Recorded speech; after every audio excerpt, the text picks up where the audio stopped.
All for that. Now, police officers are looking at a 40% salary increment in the next 3 years if the recommendations from the task force led by former Chief Justice David Maraga is implemented. President William Ruto today received the report at State House, where he maintained that some of the reforms recommended have long been overdue. Sheila Chalangat with more.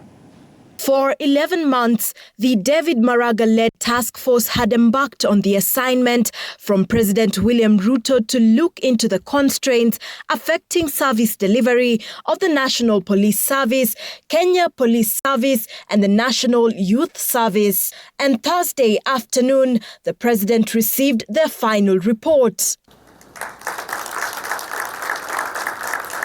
If implemented, as from the 1st of July 2024, salaries of members of the three services will be raised by 40% at the lowest constable level on their current salary, while those of the highest rank will receive a 3% increment in basic salary. This new structure expected to be implemented in 3 phases. I think it is a well-considered recommendation. We will now await the workings of the Salaries and Remuneration Commission to make the necessary adjustments so that we can implement this recommendation. Police welfare is expected to improve, with the recommendations vouching for provision of proper medical cover and housing. The President continued to warn those involved in corruption in the forces, which was indicated as rampant. Corruption has been cited quite frequently and described as systemic, endemic, entrenched, deeply embedded, and rampant. Report indicated that slots during police recruitment were being sold for up to even 600,000 Kenyan shillings. Recruitment and promotion of members of the police service will be made transparent, competitive, and merit-based.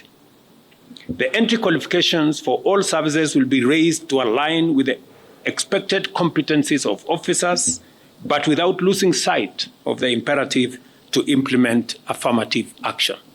Underfunding in the 3 forms of service was also pinpointed as an issue that affected service delivery. In the report, there were severe supply gaps, putting a strain on the capabilities of the police. None of the services covered in the report receive adequate funding or even anywhere near it.